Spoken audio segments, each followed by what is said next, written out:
You're listening to the Book Talk Today podcast, a podcast that inspires readers to obtain valuable insights to inform, educate, and improve lives. My name is Abdi. I'm an avid reader, best known for the creation of the 1 Minute Book Review community, and I'm sitting down with authors to delve deeper into the books they have written to uncover the story behind the story.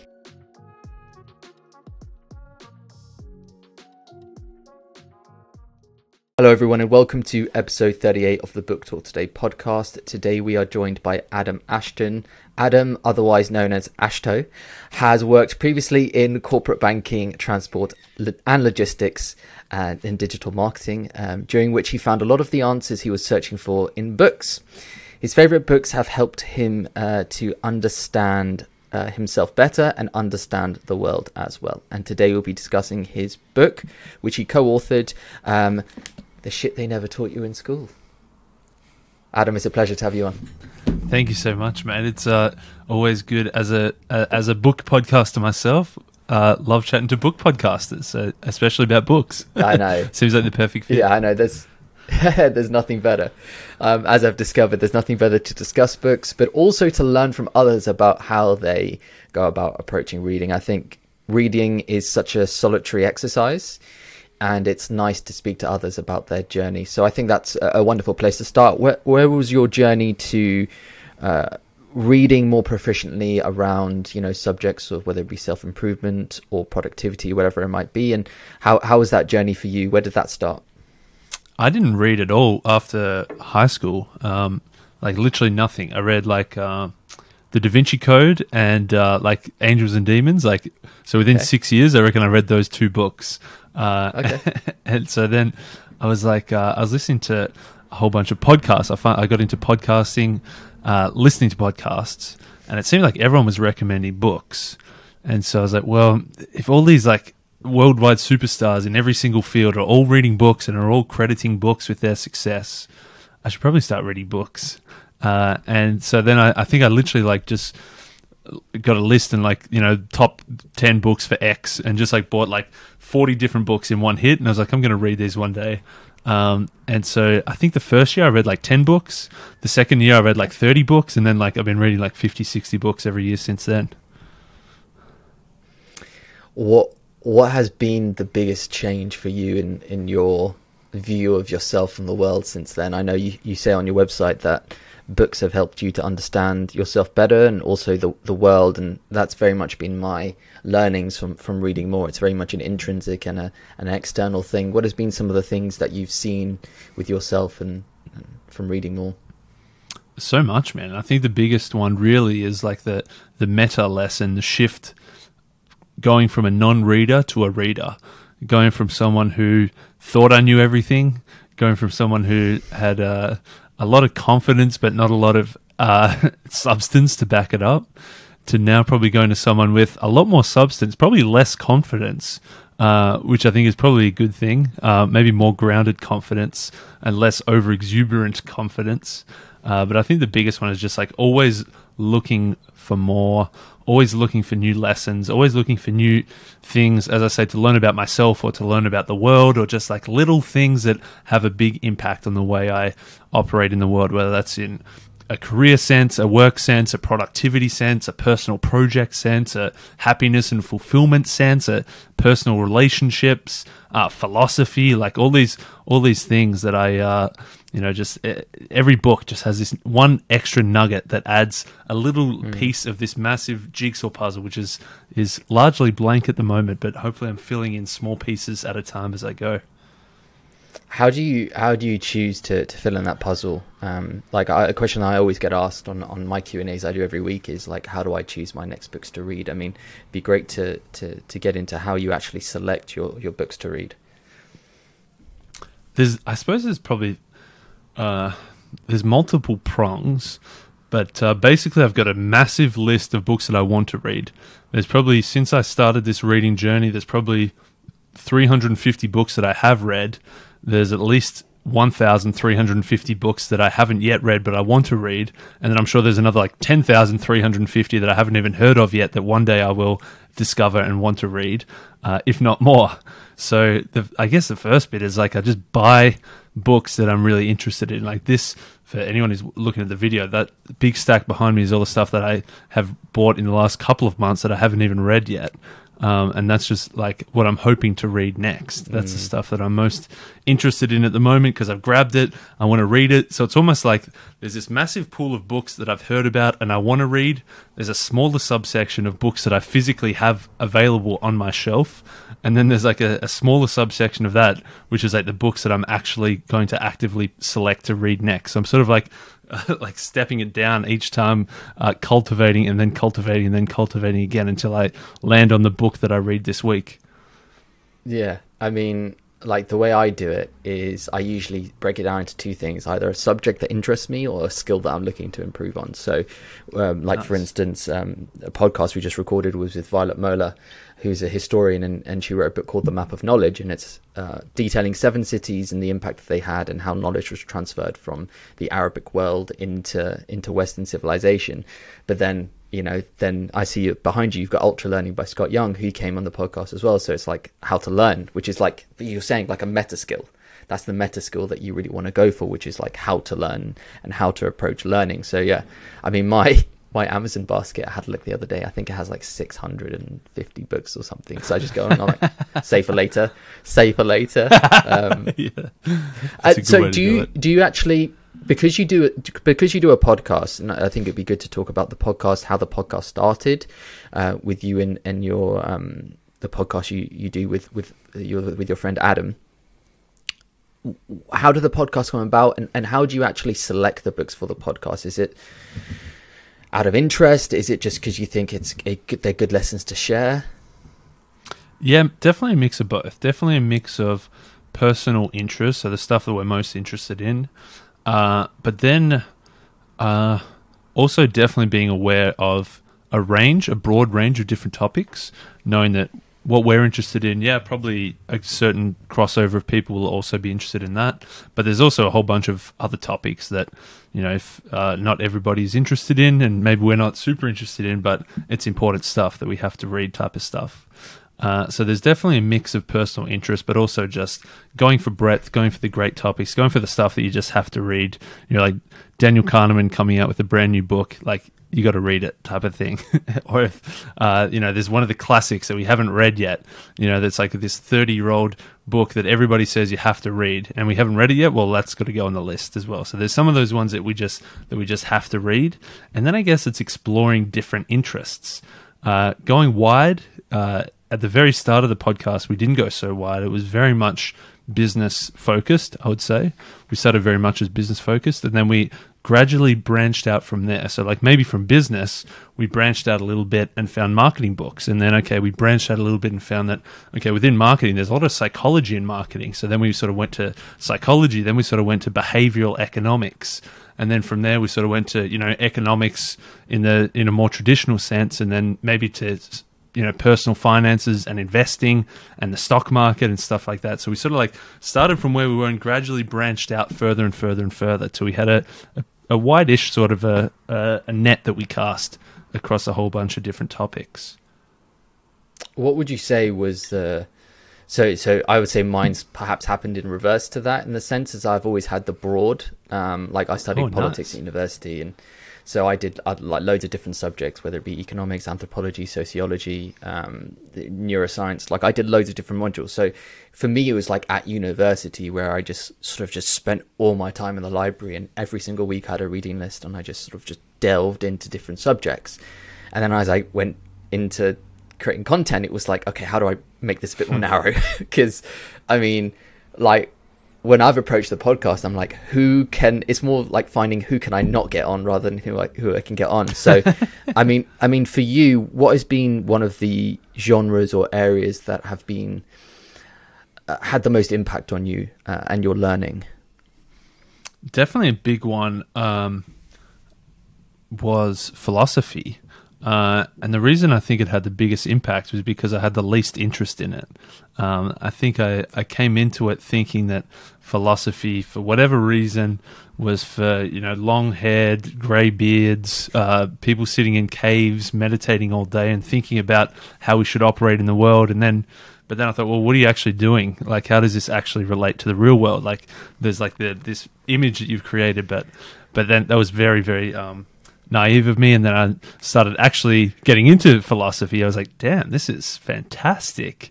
This is stuff that I just put in like the back of my mind as just for real wankers, for real self-congratulatory type of stuff. And I thought that I was never interested in it. And then a seed was slowly planted that I almost was reading philosophy without even realizing I was reading philosophy. And now I love it. now I'm like always looking for more. What was some of that? What was the seed then? Like, who were some of the authors that you came across with the philosophies?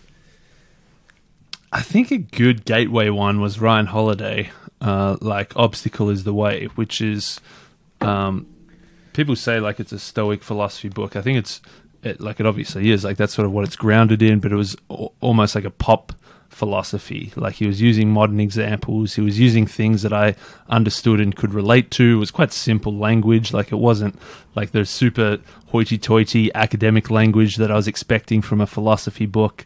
So I think that was sort of the gateway into it. The Obstacle is the Way was probably the first one that got me into it.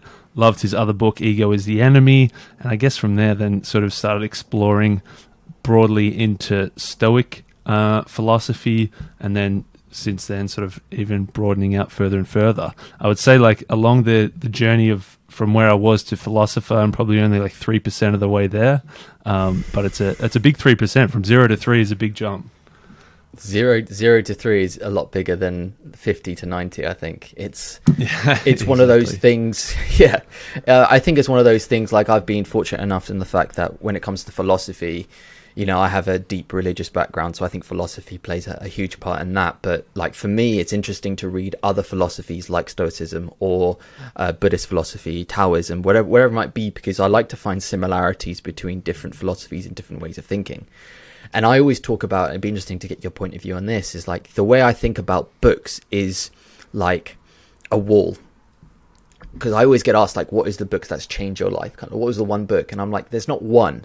Because what you do is the more that you read, imagine like a book is a brick, and as you're building the wall, you're building a foundation, and then you're finding similarities between different books. And the more that the same principles come up, the more you realize that they're actually like fundamental truths, which is like what I tend to call them. So do you find the same for yourself? Is like the more similarities you see, you're like, oh, okay, that must be the right thing. I think there's definitely a big part of that. If you think about like, you know, the Tao Te Ching, or you think about the Four Agreements, which is meant to be based on the Toltecs, a Mexican civilization, or then you think about the Stoics, you know, from Europe, and like from all these different cultures across all these different time periods. If the same message is popping up across the world and across history, then there must be something to it, yeah. And especially when it applies so much today as well. Like it's if the same obviously that it's slightly different what people were dealing with 2,000 years ago, but on the basis of it, like we're dealing with very similar stuff today. I mean, that's why I love history, because for me it's one of those things where people think history is something that happened centuries ago, even thousands of millennia ago, but they were dealing with the same problems that we're dealing with now. It's just we have an iPhone and we have the internet. They didn't have that, but they were still human, and they still suffered from the same biases that we have now. Oh, most certainly. I think it's it's something I definitely wouldn't say I've mastered, but I've definitely cultivated a keen interest in, and always keen to learn more about. How have you approached assimilating this information and actually using it in practice? Because one of the questions that I get asked all the time is like, well, what do I do with all this information that I'm reading? So it'd be great to, because you do a lot of research, obviously for your podcast, you spend a lot of time collating this information, and obviously for your book, it's a thick one, and it's very akin to me when I was going through it to like Tribe of Mentors and Tools of Titans by Tim Ferriss, like compiling, you know, large amount of information into a dense and condensed piece. How do you go about actually like taking notes? Do you take notes? How do you do that? What's your process for actually using and assimilating this information? The podcast has been a massive one. Before the podcast, I was reading books in the sense that I was looking at the words. My eyes were moving across the pages, and my fingers were flicking the pages. But often you get to the end and not really pick up much of what was in that book. You think, well, I've just spent the last 2 weeks supposedly reading this book, but I couldn't even tell you one thing that was in it. So doing the podcast has been massive for that retention. It's forced me to read a lot more actively. It forced me to think about, firstly, learn it properly for myself, because I knew that I was going to have to teach it in the sense that weekend, and teach in the sense that, I guess, our podcast, it's myself and my mate Adam Jones. It's a conversation between ourselves, but I don't even know. It's like it's us talking, but it's also us teaching type of thing as well. We're sharing the best bits from the books. So knowing that I was going to have to teach it, I had to learn it pretty well, pretty quickly, and that often meant taking lots of notes. Transferring because I only read in physical books. I can't do ebooks. So I'm like transferring from my physical book notes and highlights to typing that into the computer, to structuring it in a mind map, to then working out, okay, well, here's the key 4 or 5 bits. How do I sort of frame these with stories and examples and studies that make sense to somebody hearing it for the first time? So I guess it's like exposing ourselves over and over and over to this one book, rather than reading this one book once in a week. We're almost going through that same book 10 times in 1 week. So what's your approach to actually taking notes? It'd be nice to get into the granularity of it, because I love finding out what people's process is, just so perhaps I can learn from it, or if there's anything that you do that I can learn from. Or anyone listening. I was just looking up behind me to see if there's anything I've read up there that's got some notes in it. But a lot, I guess it probably depends book by book, but the things that are common to all is just big, messy scribbles, boxes, circles, stars, ticks, crosses, question marks around the main bits. So you actually do it in the book. You don't have a physical notebook or anything. I used to be almost allergic to putting any kind of impurity on the book. I wanted to keep the book fresh and perfect. I hated if there was ever a rip or a little fold or any marking on it whatsoever. But then I got to the point where I started making it my own book, I guess, in the sense of really owning it. The first step towards that was sticky notes. So I'd have a sticky note where I'd put something on the sticky note and put the note on it, so that I was at least I could take that sticky note off and the book was still perfect. But then it gradually got to the point where carrying around 3 pads of sticky notes was a bit too cumbersome and a bit too weird sitting on the train, that I just started going straight into the book. I still can't do pen though. It has to be pencil. I can't put pen or highlighter on the book. It's still that's as far as I can go, is putting a pencil marking on it, so I could at least erase it if I have to. But it's I'm the complete opposite to you. I go to my book I'm going to war on it. It's really good, biros, highlighters, different colored pens. I don't really care. The way that I see a book is just another vessel for information. You said that you don't read ebooks. For me, I don't mind reading on a Kindle. I don't mind listening to an audiobook. I don't mind reading the physical copy, because I just feel it's just the different way of communicating information. Do you use audiobooks at all? I'll read for an audiobook. I've got an Audible subscription, so I'm getting one every month type of thing. And generally, the ones that I pick to do on audiobook are the biggest, densest, longest ones, really. The ones to keep me going. So there's a big, 600-page book that's going to take me 3 weeks to get through. If I can whack it on Audible, chuck it on 3.5x max speed, listen to it as I'm reading along and taking notes at the same time, it seems to be able to keep me going. And often that's the max. I wish I could go higher. But how do you pick up anything? Well, because I'm not listening to it, just listening. I'm reading at the same time. So it's probably slightly slower than normal reading speed, but continuous. So it's probably I'm probably reading at 4.5x of what the guy's reading it out as, the guy or the narrator.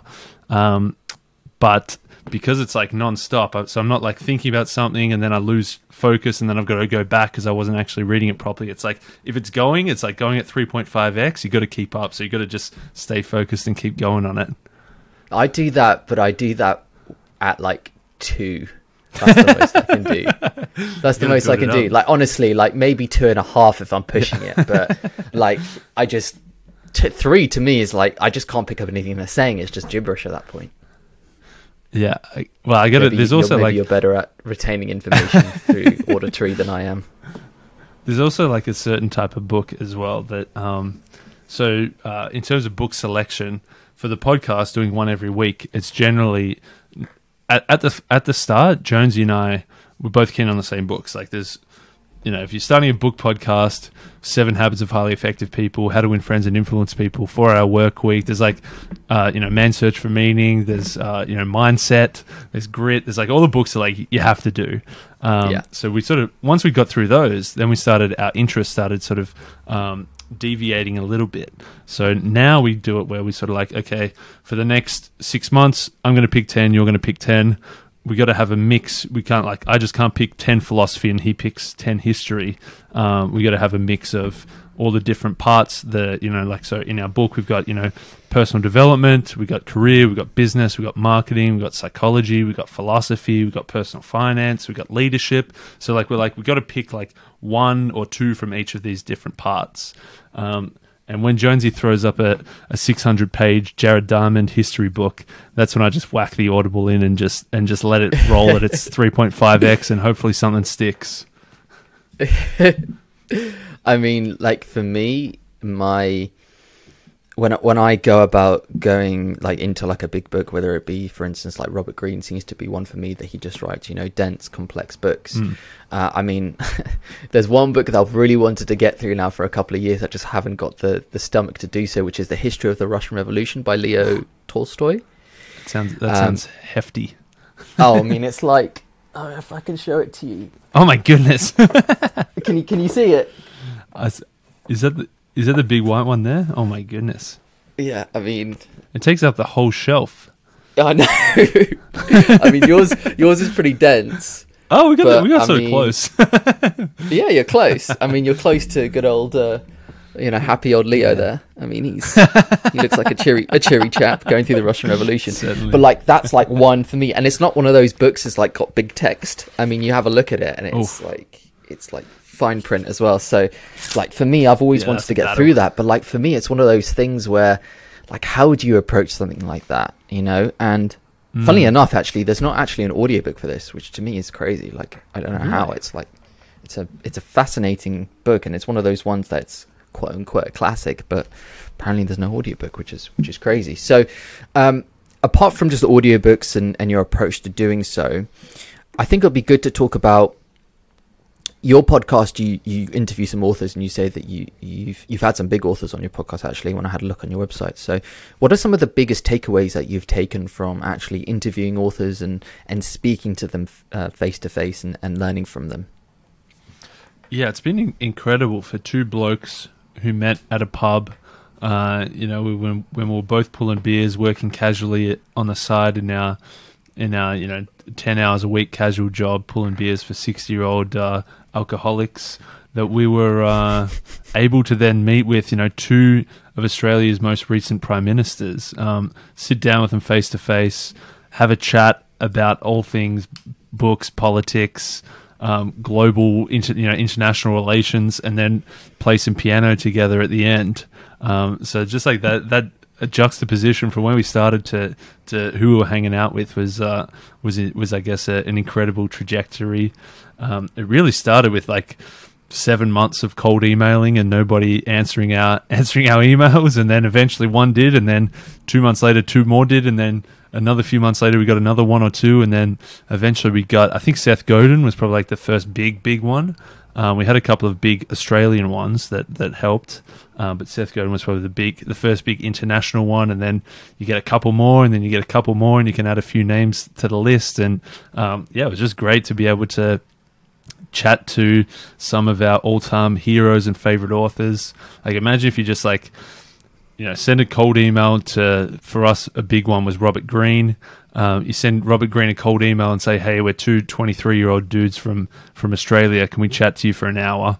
I don't think he's replying to that email. But magically, when you just say, hey, can we chat to you, record it, and upload it as a podcast, suddenly it becomes a slightly more attractive proposition.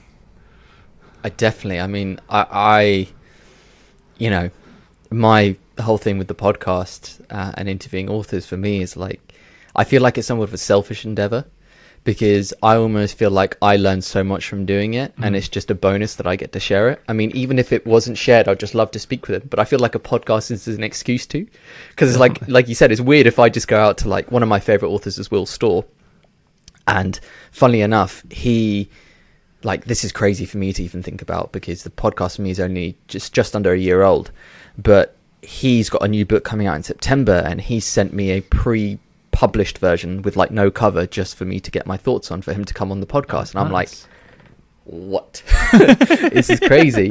And like, for me, it's really interesting, because maybe this goes back, you know, just beyond books, but I think you talk about what books has done for the sense of confidence, but like a quiet humility confidence. Like, I almost think that's really important as well when you're doing any endeavor, because you need to have the confidence to set out and go do what you need to do. So when you approach that, what have actually been some of the learnings, like some of the key points? I'd really like to go into detail here. Like, when you've spoken to whether Robert Greene or the prime ministers, what are some of the things they talked about that resonated with you and that you've taken to your own life?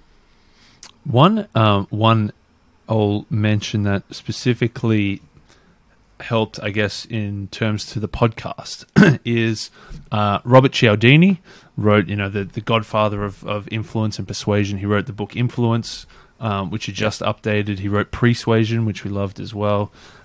We managed to, after trying and never getting an email reply, we managed to, like, a Hail Mary cold call to his office, and then use the techniques of the weapons of influence to get through the gatekeeper, to get to somebody else, to introduce us to somebody else. And we finally got to have this interview with the legendary Robert Cialdini.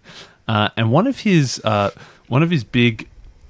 six weapons of influence, it's now 7, but I prefer the original 6, is social proof. And, you know, the idea that if lots of people are doing it, then it's probably a good thing. And that the sense that for our brains, it's harder to work out if something's good or not, but we can sort of outsource our thinking to, hey, if everybody else thinks it's good, then it must be good, so then I'll do it as well. That's like, if there's a long line out the front of a restaurant, it must be a good restaurant.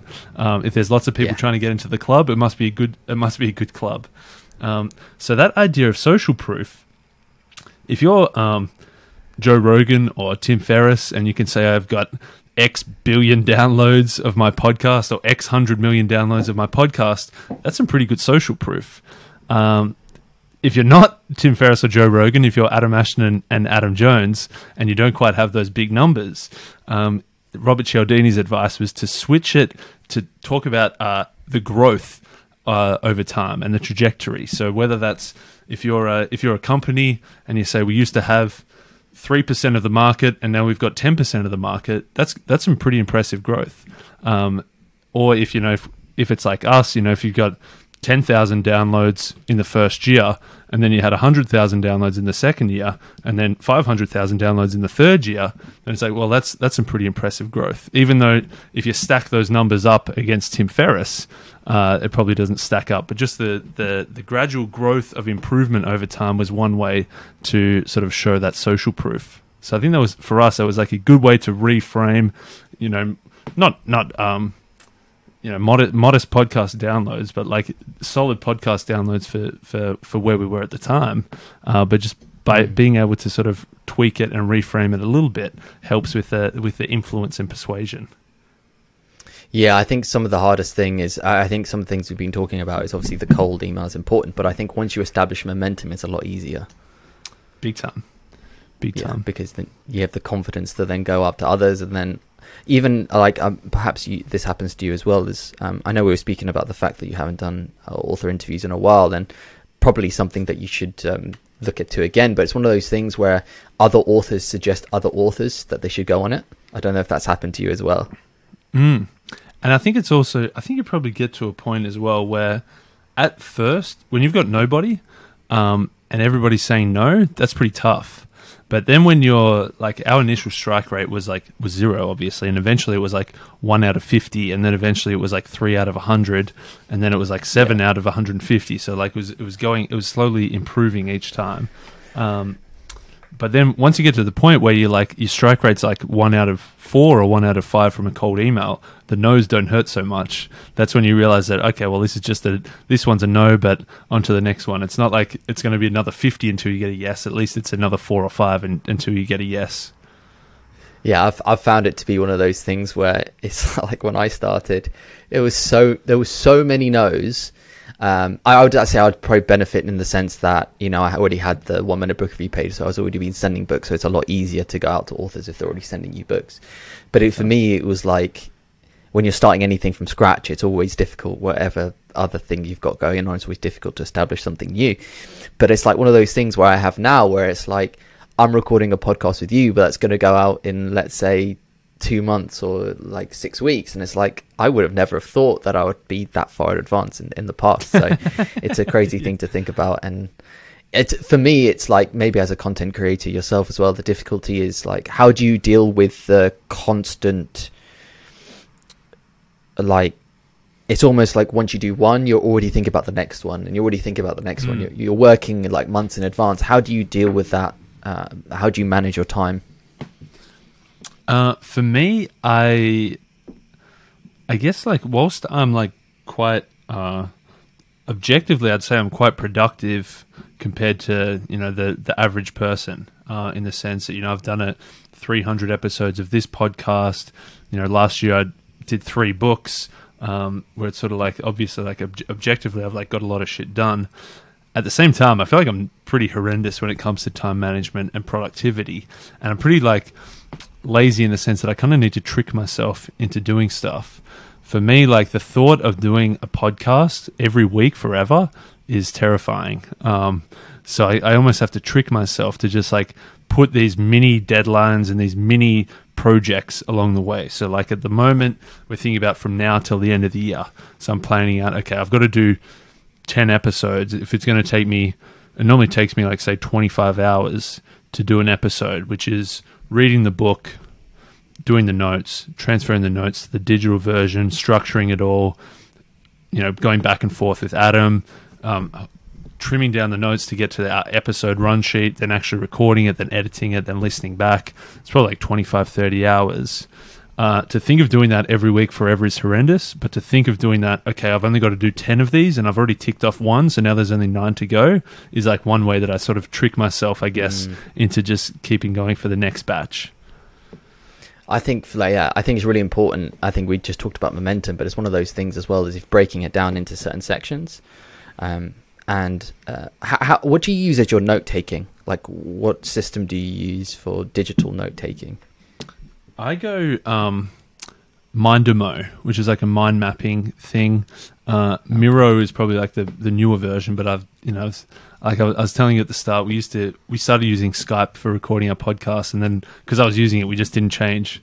Similarly, Mindomo, there's probably better options out there, but I'm stuck with the legacy system of Mindomo.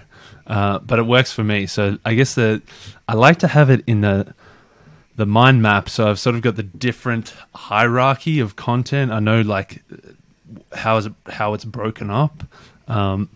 It's probably not super interesting to show you one, but I'd be happy to. But basically, like, so, you know, if there's the most recent one I just did is The Tipping Point by Malcolm Gladwell. Yeah. And so in The Tipping Point, there's the setup. So there's like the initial idea, like what is the tipping point? And then there's like 3 main things. There's like the message, the messenger, and the context. So like each of those gets its own big thing, and then like conclusion at the end.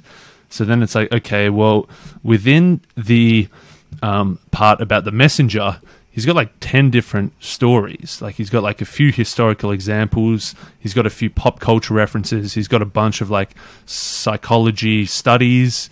And like, so there's all these like 10 different things. So I'm thinking like, these are all like pieces of the puzzle. Out of all these 10, we can't really talk about all 10. Which are the best 3 that work together in the best way? How can I sort of explain that makes sense in my own brain that will then make sense to somebody else? So it's like going from those big pieces, stepping it down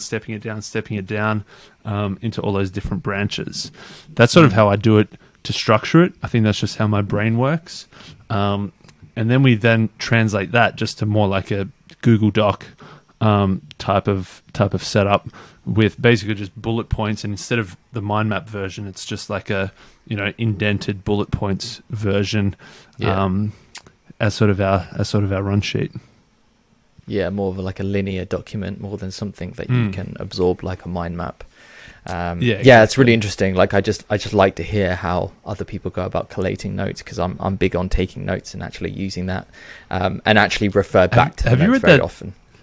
Have you read that book? It's one of the books that have popped up. It's one of the ones that I've captured as like a book that I want to buy soon. It's called How to Take Smart Notes. Just the title alone makes me want to read it.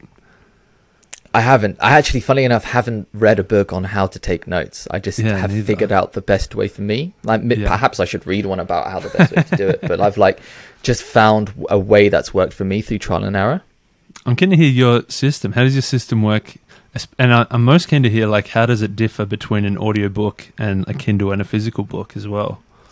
So when it comes to the audiobook, interestingly enough, so I'll start with audiobook, then go to Kindle, then go to my hard copy. So for an audiobook, there's two reasons why I listen to an audiobook. The first one is if I want an introduction into a larger book that I'm interested in reading. So imagine a Robert Greene. It's you're not going to remember all that information by listening to the audiobook, but it could be a good way of understanding, could this potentially be a book I want to actually read the physical copy? Because then I'm okay, if I like it, then I'm okay, I can spend the money to buy it. If I don't particularly, then at least I've listened to the audiobook, I've got the gist, and if anyone asks me, I can say I've listened to it, and I can BS my way to say that I've actually read it. Otherwise, if I really enjoy it, then I actually listen to the audiobook and have the physical copy open like you do. I don't listen at 3.5 speed because I'm not a psycho. I just do it at a normal speed. And then I just use my normal note-taking method. For Kindle, I use that method where you can highlight it and then you sync it with, I think it's Instapaper, and all your notes get uploaded onto Instapaper, then you can download it. I don't do that as much because I'm not traveling as much as I used to. But yeah, that's the system I tend to use, and then I download it onto Notion because that's usually where I have my whole library on Notion, all my books, and then each one I've got them split into genres, and then I put the notes inside as a separate page, so then I can just go through it.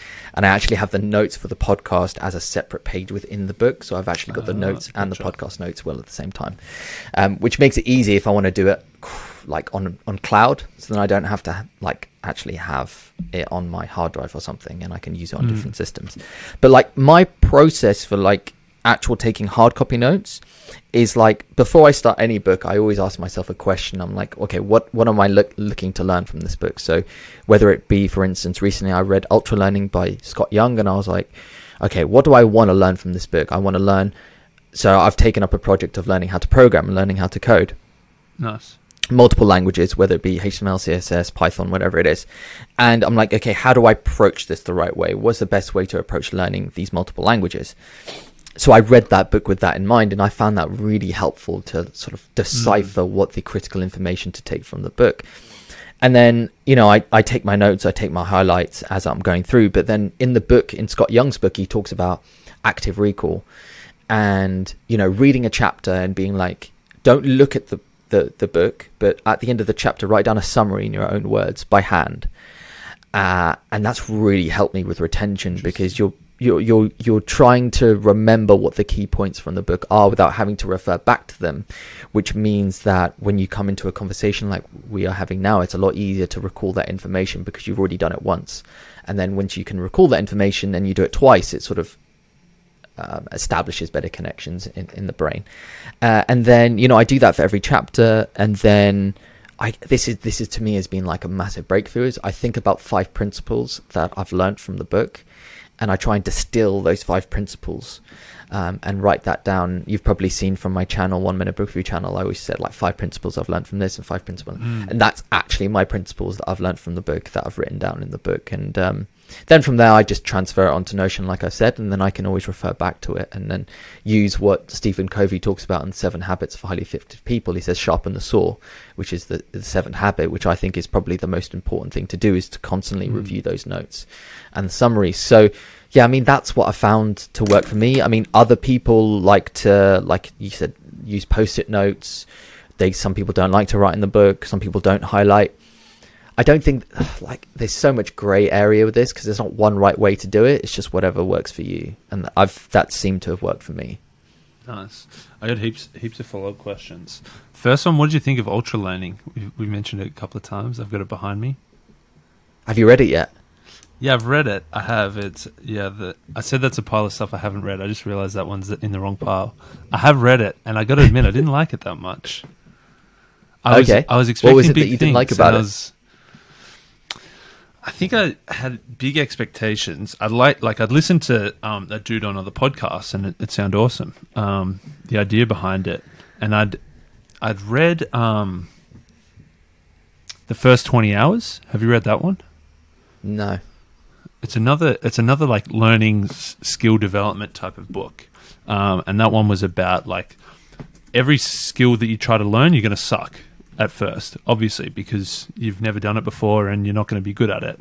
And he's saying that if you go in and you suck at it and you do it for 20 minutes and then stop, it's pretty easy to stop because there's like so much emotional pain with trying to do something but sucking at it. Whereas you're saying, look, the first 20 hours, if you can pre-commit to getting through the first 20 hours, you're going to get to a point where you're at least okay. And if you're okay, then it's going to be much more enjoyable to practice. Within that book, he had sort of like 10, honestly, I forget what they were, but, like 10 principles of rapid skill acquisition and then 10 principles of learning. And he differentiated those two things. And from that, for our podcast, we sort of did we took his 10 and condensed it down into like 5 steps to learn something. So I think probably because I'd read that so recently before, Ultralearning probably wasn't groundbreaking or brand new for me. But also, it seemed a little confusing. The step seemed almost a little too nerdy, almost a little like taking it a little bit too seriously.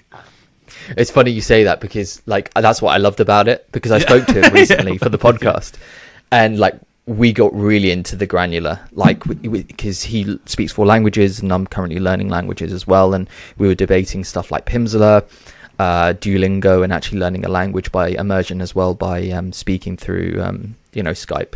We said not to use Skype, but through an actual physical person, and you speaking to them and immersion. And like we got really quite geeky onto it and technical, and that's what I love. So I guess it's just personal preference, because I liked the book because it really goes into depth on certain things that I think are really important when it comes to learning. And I liked his 9 principles, and I like the idea of meta learning. I think that meta learning is really important. Like the first principle he talks about in the book is, I think that is like critical to try and understand patterns of thought, because to learn is not to just accumulate, but it's to like assimilate and then decipher what's important. And in the book he talks about retention, he talks about focus, and this is sometimes, I mean, we can touch upon this point, it's like sometimes when you read so much and with such depth, it's sometimes just a timing thing, because you can read a book that's like, it's in its own right, it's a good book, but someone might have read it without any prior knowledge, whereas you've read it, read something that perhaps is in a bit more depth, which then clouds your judgment on it. So I think that's difficult as well. And there's something I always have in the back of my mind as well, is like, how do I approach this book as if I haven't read this subject before? Yeah. I think that the classic one for me on that is the Compound Effect by Darren Hardy. It was probably like one of the first 10 books I read, and I was like, oh my goodness, this is like mind-blowing, this is incredible, I absolutely love it, this is a 10 out of 10. And then like 5 years later, I read The Slight Edge, which is almost identical book. And objectively, I prefer The Slight Edge because I'd already read The Compound Effect, and it's basically the same thing. And if I reread The Compound Effect now, I'd figure that it was a pretty basic, crummy sort of a book. But just because it was at the start of the learning journey, it had such a big impact. Whereas if I read it now, I probably wouldn't even get through it. Yeah, that's why I always, when I talk about books, I always assume and approach a book, and I feel like this is critical, is you approach it as if you've never read anything before. which is really difficult to do because you're like almost impossible. Yeah, you're like, well, how do I do this? I mean, I try and keep to that, but then some I'm just like, this is just a part of rubbish. Namely Jay Shetty's book, but we won't get into that too much. I badmouth Jay Shetty too much. Mate, you're not the first person I've heard say that either, and I think I might have heard you say that before as well. I haven't read it yet, but maybe that's why, because I've heard a few people that too funny. I've heard some people that I've met who aren't readers, and this is the only book that they've ever read, and they love it, of course. And that's what I found with his book in particular, is a lot of people haven't read anything, whether to do the breathing techniques or philosophy in general, or just how to approach life in a more balanced and nuanced way. And I have to appreciate that many people seek to him to be their vehicle for this type of information. But then I have obviously have read many books by many different people, many different approaches to philosophies on life. So I always have to have that in the back of my mind. Something about that guy just doesn't click with me as well. So which is sometimes the case as well, which is not great, but you have to sort of get around that. So moving away from the actual technical elements, I know we've got a bit geeky here. I think it'd be really good to talk about the process of actually writing a book. I mean, I've got the book here. What was the decision to actually write the book, and why did you go and actually go to the effort of doing it? Because it seems like a lot of work. So what was the reasoning behind collating it and sharing it? We definitely always wanted to do something, and we'd had a couple of cracks throughout the year. To us, it made the most sense that we're a book podcast. We read books every week, that we should do a book. So that just seemed like an obvious one in terms of if we were weighing up, I don't know, like a book, doing live events, doing an online course. Like, a book just seemed the most obvious starting point for us. And yeah, we had a couple of cracks and a couple of failures, a couple of false starts, a couple of times where we thought we had ideas, we started writing it, it didn't really end up being anything. And then we went the opposite approach, where we didn't actually have anything in mind that we were going to do, but we just said, let's write 500 words a day for 60 days and see what comes out. That didn't really work either. So there was it was always just like brewing in the back of the mind that we wanted to do a book, and we tried a couple of times to do a book. But it wasn't until we finally were like, okay, let's do a book. This is what we're going to do. And we almost did it, what we thought we were going to do. And then it changed a couple of times, and then it changed a couple of times again. And eventually we got to the end point. But it was a lot longer process than we ever thought it was going to be. How long did it take you? Well, and so initially we wrote... we did like a free giveaway for the podcast, the top 50 best books of all time, we called it, where we ranked our 50 from 50 to 1, and then the next year we did it again, and then the next year we did it again. We just like updated it with our new top 50, and then we were like, okay, well, people are like signing up to our email list, they're downloading this, they're liking it. Let's like do a better version of this, because we had 50 books, a paragraph on each. Let's do 100 books and 1,000 words, give or take, on each. So you end up with, the top 100 books of all time, and you end up with 100,000 words, which is a pretty sizable book in itself. And so we were like, okay, well, let's do this. You do 50, I'll do 50. We'll do one a day for 50 days. We got to the end, a month and a half, almost 2 months. We'd done our 100 books, and we're like, okay, cool, we're done. And from the point where we finished in air quotes that book, it was like another 16 months after that before we actually finished. Wow.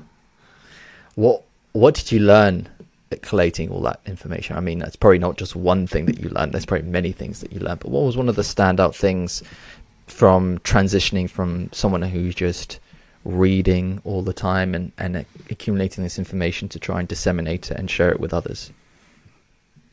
The best thing for us, so it started out, as I said, the plan was to be like the top 100 best books of all time, and like, here's the stuff that you learn from those books. It was quite a dry, very book summary type of stuff.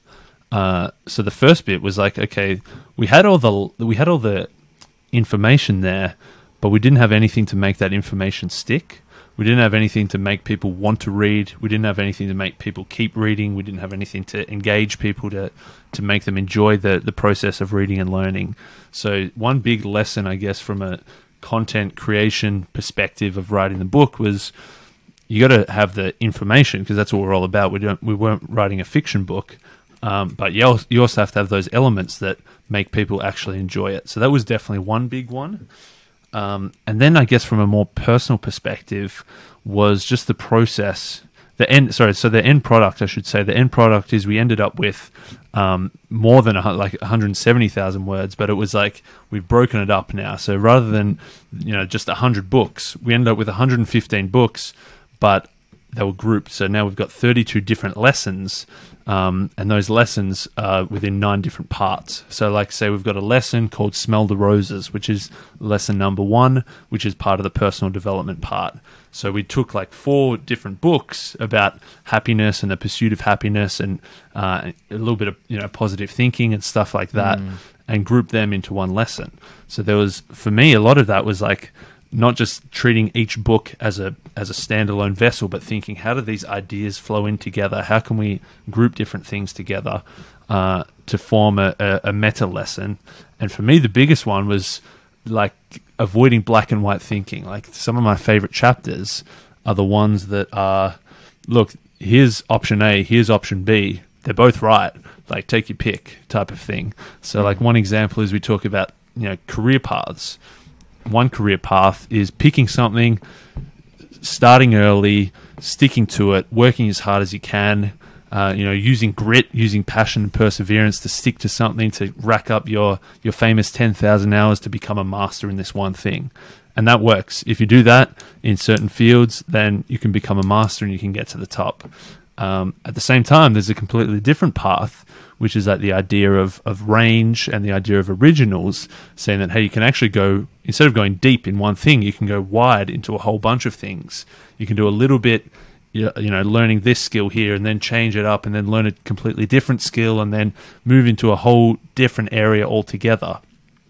And at the end, like it kind of looks like you're jumping around and doing nothing. But if you can get to the point where you've accumulated the right different sets of complementary skills and bring them all together, you're not just the master of one thing, but you've become the master of this one niche, which is the intersection of these 5 or 6 different things.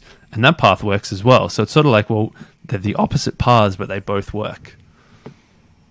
Yeah, it's choosing which one's applicable to you. And The Range by David Epstein obviously talks about that concept quite a lot. And I read that one latter part of last year, and I struggle with that because I'm always a type of person where someone asks like, what do you do? I'm like, what do I not do, I guess? I mean, it's really difficult to define what you do, because I like to do many different things. I don't just I don't just have a podcast. I don't just create content. I just don't read books. I kind of just want to do a bit of everything, but other people just want to do one thing and they just want to be known for it. But it just depends on personal preference. I mean, I love the way that you structured this book in the sense that you approached it from the mindset of that, like meta learnings, like we've talked about, and to summarize it into key points and to really show the patterns and similarities between different books and how important it is to find similarities between different books. Was that one of the key things that you wanted to do when you approached this, was to find similarities between different types of books, whether they be in the same genre or not? Initially it wasn't, but then it definitely very much evolved to becoming that's for sure. Initially we had that list of 100 books. It was a random grouping made only arbitrarily by our own personal ratings of what was book number 100 and what was book number 1. Whereas then when we started grouping them, it made a lot more sense to be like, okay, well, these books cross over a lot, and like almost they're better when they're together. So it's rather than just reading this one book, actually this book gets better if you've read this book as well, and you can combine the two ideas together.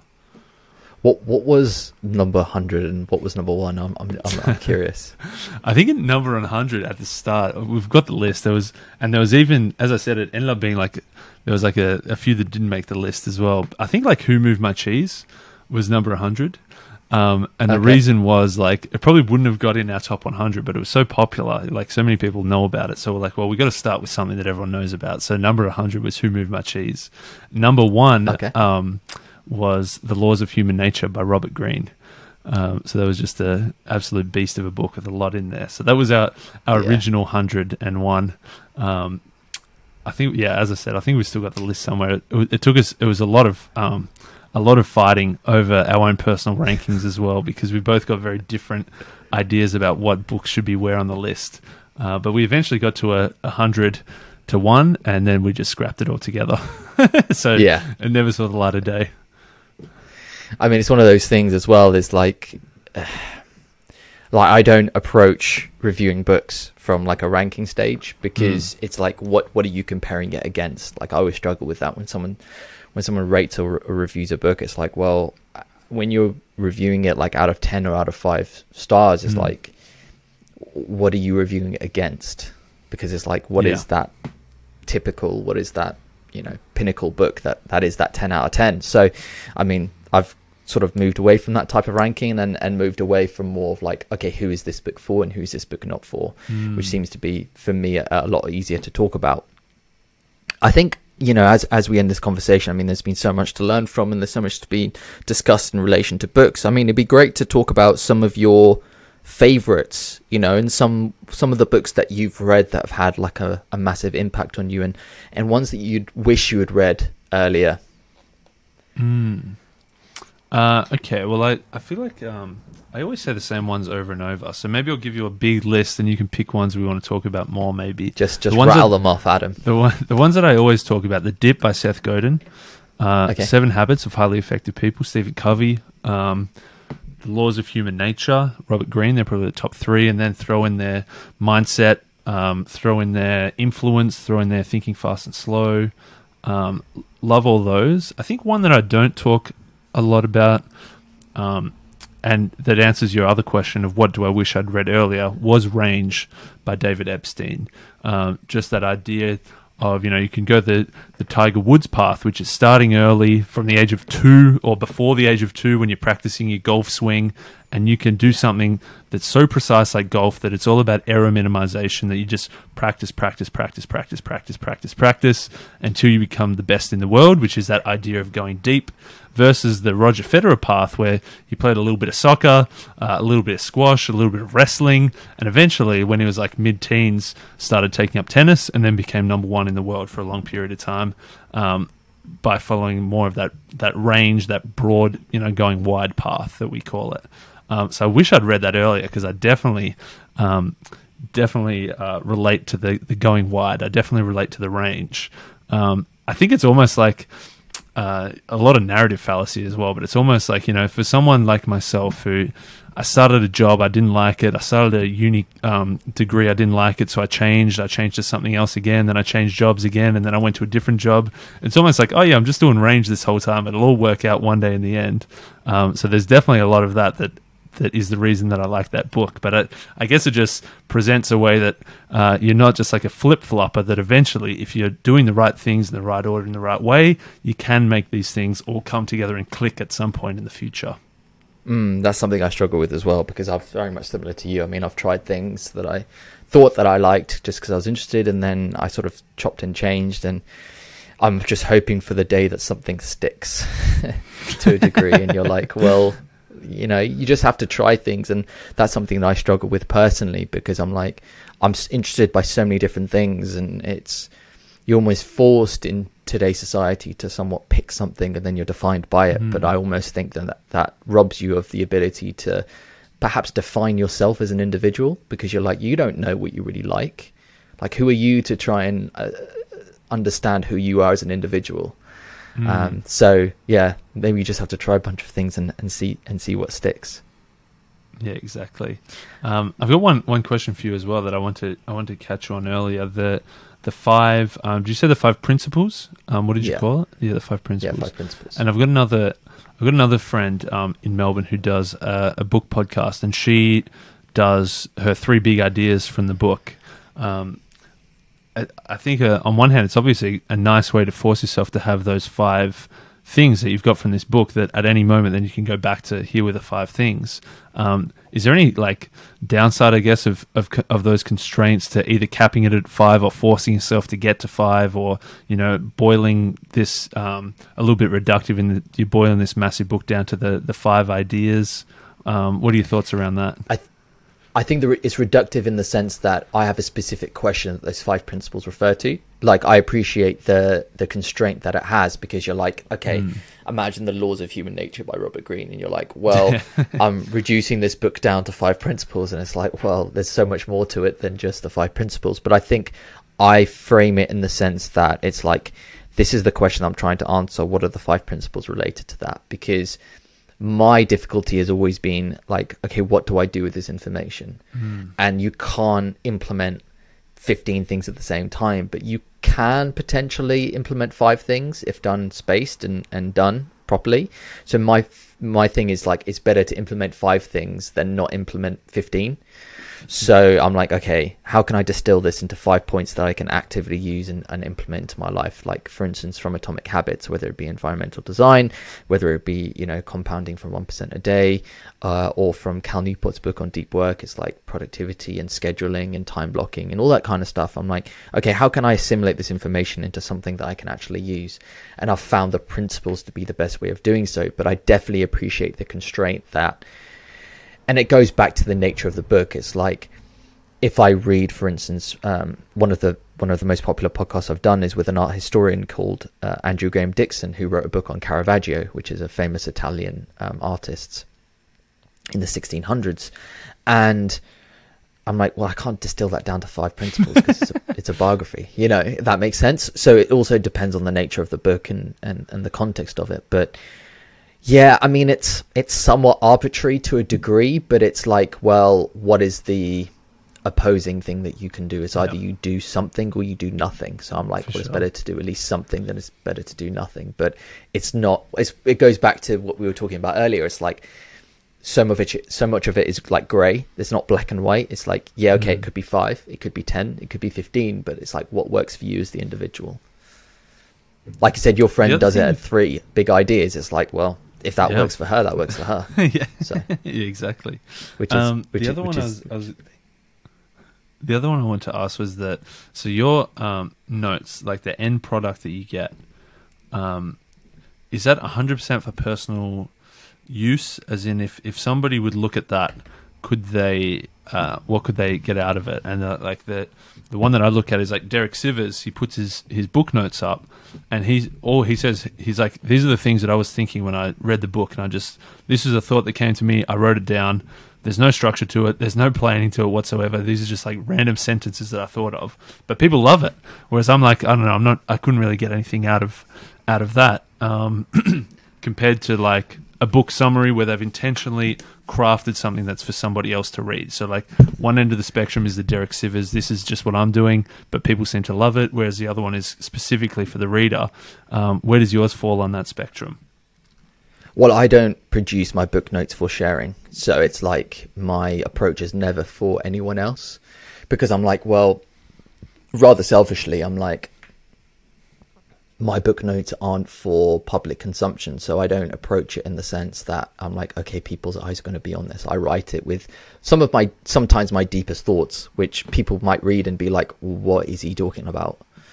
But it's for me. So I don't approach it in the sense of wanting to share it with others, perhaps like you do, or like Derek Sivers does. And the reason why I do that is because I almost feel it's like when you journal. I don't know whether you practice. I'm sure you practice journaling to a degree, but I'm like, the purpose for me is to not share it with others, because in the process of thinking that someone's going to read it, you might elaborate on some points to make yourself look clever, which I think is just a natural human tendency. If you know that someone's going to read it, you elevate your vocabulary or whatever to a degree, and you make yourself look smarter than perhaps you actually are. So I'm like, well, what is the purpose of this book summary or these book notes? Is it to really improve myself and my outlook, or is it to really just show potentially how clever I am? And I think this is the difficulty when you create content around books. It's like, you have to separate yourself between you as the consumer and you as the person who actually came up with the idea. And you have to sort of balance that all the time. And I'm sure you sort of deal with that sometimes. It's like that these are not potentially my ideas. This is just me assimilating the information and sharing it. So I've thought about sharing summaries, but I'm like, that's not my intention with it. It's like, I don't want to be, it's very much a personal thing. And selfishly or otherwise, I don't know, but I've never really I've never really been approached about it and being like, oh, can you share your summary notes? Can you share that? It's very much been a personal thing. Yeah, interesting. Yeah, nice. And it probably is, in all honesty, probably if you're adding in your deepest, darkest secrets in there, it probably is like something that somebody else wants to read. Not in like a voyeuristic sort of a way, but just like in a real world, relatable, personal sort of a way, as opposed to a dry book summary. Here with the main bits of the book type of thing. Yeah, I mean, there's so many out there though, and I'm like, what can I add to it? Like, there's Blink List and stuff, and I have my own views about other people's book summaries, and it's just like, you know how much time it takes to assimilate the information and to share it, and it's like, well, what am I doing to elevate that book summary to a degree that no one else is doing? And I could just focus my attention on something a bit better. I think without doubt, like, because we've done like maybe 2 books where we thought, oh, let's do like a genuine proper book summary of every book that someone could read. And similarly, like, we didn't do it. I think without doubt, the person who gets the most out of the book summary is the person who writes it. It's not the person who's reading the book summary and then like is able to read a 500-page book in 30 pages. Like, it's the person who went through the mental process of condensing that 500-page book down into 30 pages, for sure. Yeah, that's why when someone says to me, it's like, oh, do you have a book summary on this? And I'm like, just read the book. Yeah. And come up with your own book summary. Because yeah. A book summary that you've done is much more beneficial than a book summary that you've read. Like you said, it's the process of writing a book summary is arguably, I would say, as important as reading the book in the first place, because it's disseminating the information through your own viewpoint. And I think in that practice, it sort of condenses the information and makes it a lot more clearer. So, I mean, it's an interesting thing to think about, because it's one of those dichotomies of life. It's the fact that a book summary is there to help someone, but it's actually the person who's created it that is helping the most. So, definitely, I mean, it's one of those dichotomies of life, which is interesting. You mentioned Will Storr was one of your favorite authors. Who else are some of your favorite authors and some of your dream future guests? I think Jordan Peterson's up there. Definitely. I'd love to speak to him, just because so much of his book is around Christianity and biblical references. And as a Muslim, it's like, I almost feel like some of the things he talks about in the flaws of Christianity are mentioned in Islam, and there's a lot of most of the similarities between Christianity. There's so many similarities. I mean, percentages wise, you're looking into the 70-80%. But it's like, I would love to chat to him about his viewpoint on Islam to a degree, and know how educated he is on the subject. And if he isn't, I'd love for him to become educated on the subjects, because I think there's a narrative out there on Islam, and I think it's flawed to a degree in Western culture. So I'd love to speak to him. Has he spoken about that before? I can't remember a time when I've heard him speak he has about said it. that he's not educated on the subject, but I mean, I'd love for him to be educated on the subjects, because I feel like it's an easy way out. Yeah, I mean, it's an easy way out, and I can appreciate he doesn't want to talk about something he doesn't know. So at least he doesn't just make something up on the spot. I mean, dream authors to have on. I mean, I'd love to have Cal Newport on to discuss some of his books, but I know he's been on your podcast, hasn't he? Yeah, there's every author's got a story. I reckon Cal's one of those ones where timing is everything. We managed to we haven't ever spoke to him directly, aside from that the 40 minutes we chatted with him, but it was like through the publisher at the time that he was publishing the book. We managed to like speak to him, like get onto the publisher like 3 months before the book came out, just so we could be in the queue type of thing. So that one could be a matter of timing, and I think he just missed it because he just had a new book. So maybe next time. Yeah, I mean, for me, I'm not in a rush, if that makes sense. Yeah. Because my intention with the podcast is to do it for the foreseeable future. So timing for me is not a massive thing, because I know eventually it'll probably happen. I can't really think of anyone else that I really, really, really want on. I think James Clear would be great. I think to have him on to talk about atomic habits to a degree. But really, I'm looking for more obscure authors.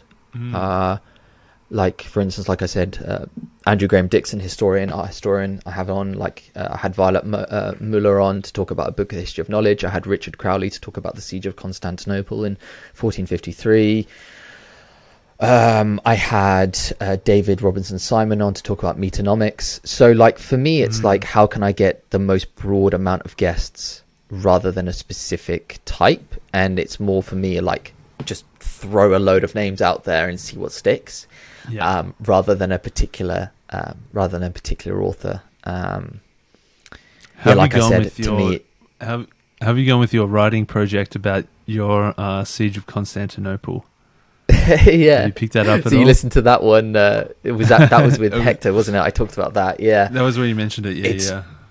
Yeah, I mean, to me it was amazing just to speak to Richard about the book, because you know it's had such a big impact on me. And I mean, he was so quintessentially British historian. I loved it. I can't wait to share the podcast because it's like like an old, I'm not calling him an old, but he's kind of old, sort of English quintessential historian, you know, shirt, jumper, just like books on the bed kind of thing. Like I loved it. I loved speaking to him. I had a massive smile on my face.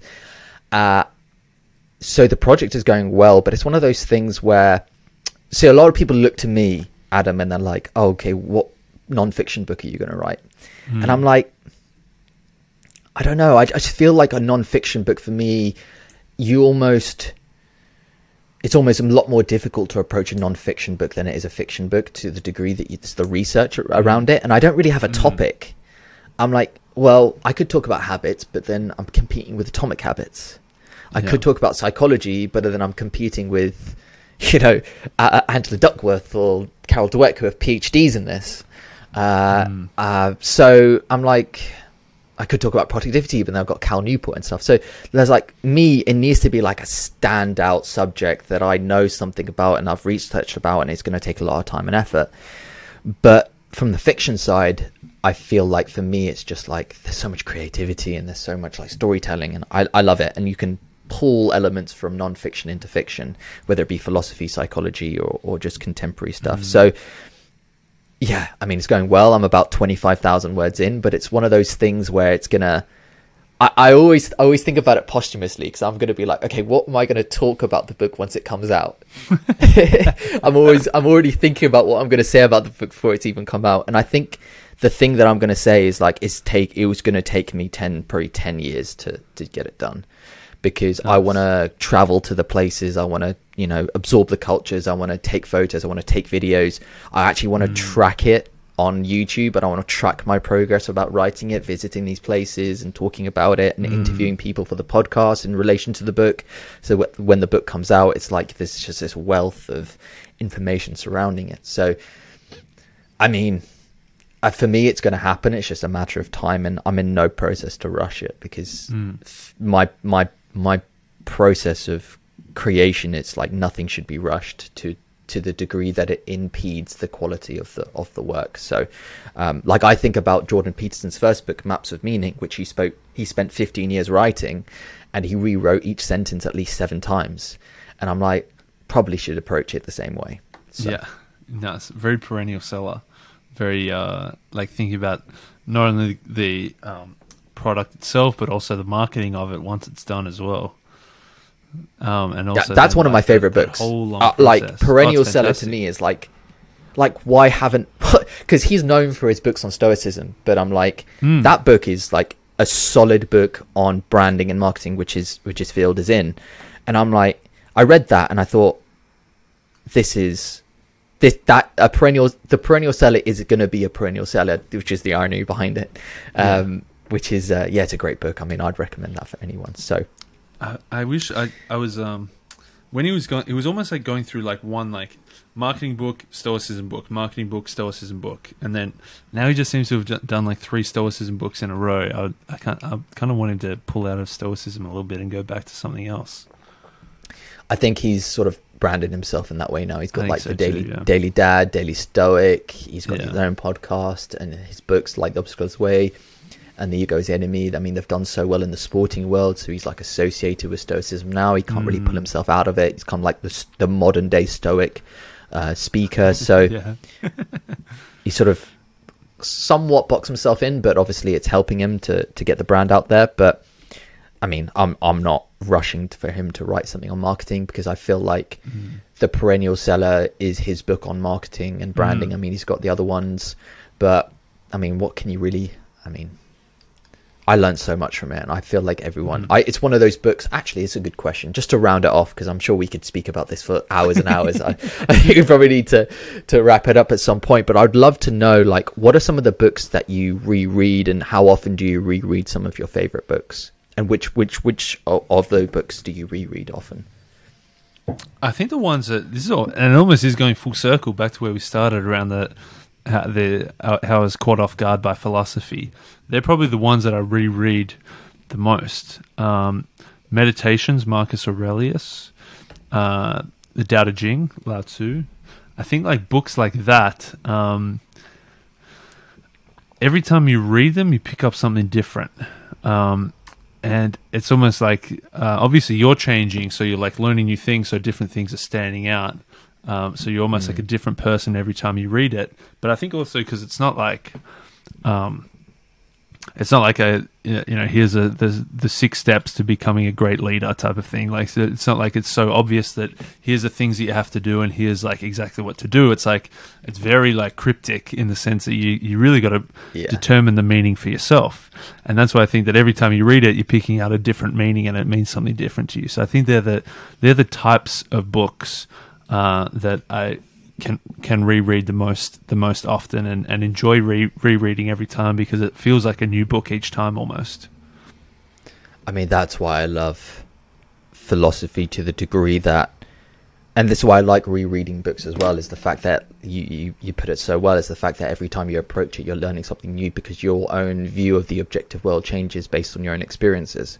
So if you go back to it, you're like, you're not going to pick up on the same things, or there might be new things that stand out because you're like, well, I missed on that because I didn't actually go through that in my life, or this happened. Like, that's why Obstacle is the Way is great, because you read it and you're like, oh my God, like every time you read it, you're like, of course that happened, because that happened, and that you sort of, everything feeds together. So, I mean, I love rereading books. I mean, I think as someone who loves to read new books, I actually find more value in rereading my favorite ones sometimes than I do in reading new books. Just because I feel like sometimes it's just such ingrained value within them that can only happen through rereading books. And some of my favorites, like Obstacle is the Way, 12 Rules for Life. I know I think you gave Can't Hurt Me 5 stars out of 10. I didn't love it. But for me, I think, is that one of your faves? To the degree that I think it's one of those meta things. In the sense that he talks about things in that book that Marcus Aurelius talks about, or Buddhist philosophy talks about, but he just does it in his own way. That's why I feel like it's some of those meta things, kind of put the swearing to one side, put the really aggressive nature to one side. I kind of put those to the side, because I'm like, what is he actually trying to say? He's saying life is suffering, which is basically like a Buddhist saying. It's in any form of formalized religion, it's all the same. He's talking about take yourself out of your comfort zone, which is the same thing. It's a truism of life. And it's be persistent, which is another truism of life. And it's like, don't let others define who you are. And I'm like, another truism of life. So I'm like, well, he's just sort of, he honestly, like in his story, he kind of just has it all to a degree. I mean, I don't like to see the individual as the person who's talking about the knowledge, because I'm like, what are they actually trying to say? And put the individual to one side, which I think is really important in his case, because he's one of those people that I think are divisive to a degree, in the sense you either love him or you hate him. But I'm like, this goes back to the grey area. It's like, well, you can't either love him and you can't either hate him. What is he actually trying to say? And this is where digging into the actual information. So, I mean, I can appreciate why some people find it a bit obtuse at times and a bit aggressive, but I'm like, I quite like it. He's kind of out of the mold of the particular person that we have in our society, so I appreciate him. Someone I'd actually like to speak to as well, to be fair, on the podcast. Yeah, nice. I know you're trying to wrap it up, and I keep extending it, but is there one one book you think that I probably haven't read yet that definitely have to read, and because I've just got one from you based on what you just said that was a recent-ish sort of one that I read. Have you read The Inner Game of Tennis? No, I haven't. I reckon you might like it. I think you might like it. It's obviously it's about tennis, so if you've got no interest in tennis, then but of course it's not about tennis. Oh, even better. If you like tennis, then even better. I reckon you might like that one. I'm a big sports fan, so I think you should read. I mean, I have Adam Lowenstein coming on the podcast on Friday. I'm speaking to him, and he's a good friend of mine now. And I suggested him to read Neil Postman's "Amusing Ourselves to Death." Oh, nice. I don't know if you have you read that one. No. It's in that list. It's in that pile of books that I've recently bought but haven't read yet. So it's, yeah, we've got a different cover. This might be like a British. Like your cover's a lot better than mine. Mine's like a grey. Like I thought this was. Yeah, mine has a better cover. What's going on with mine? What is yours? Why it's so boring? I think this is the difference between having like a British. This is quintessentially British. Look at it. It's just grey and miserable and not going on. Yours is like all, fancy diagrams and stuff. I mean, what's going on there? But like, I think that. I mean, I can't remember how I came across this book again, but like I read it and I'm like, it's like Orwellian to a nature. Like you have Aldous Huxley, you have George Orwell that talk about these changes in society. And the thing I love about this, he talks about the rise of the radio and the rise of the TV and the degradation of society as a result of it. And I'm like, it came out the 1970s. And I'm like, how is this book not being talked about more? It's so relevant. It's so relevant nearing 50 years. And 50 years, I mean, crazy the fact that we still have it and you've just bought it and it's 50 years old to me is just like, okay, why is it still in print? Because something in 50 years old shouldn't still be in print. No one should be buying it. I'm like, why are people still buying it? So I would really recommend that. I mean, you've got it there, so it's an easy one to pick up and read. Good. But yeah, I think we both did well, and we both picked something that the other hadn't read. So there you go.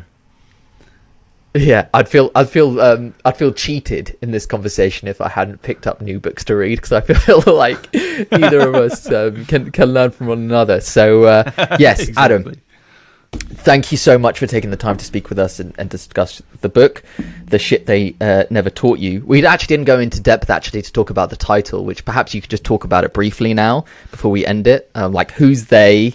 Like, you talk about it on the website. You're like, what's the shit? Who are the they? And what is the taught, so to say? So quickly wrap it up by talking about sort of the title and how you came up with that title. Yeah, exactly. The shit, there's just so much shit out there. There's so much shit in the world there is to learn. Like, that's just ultimately, there's just so much shit, basically. A lot to learn. The they is like a really big one. I think the they is probably the most important part. Because, like, the obvious, like, the surface level, the shit they never taught you, we think, okay, who's meant to teach us? Teachers. Teachers are meant to teach us.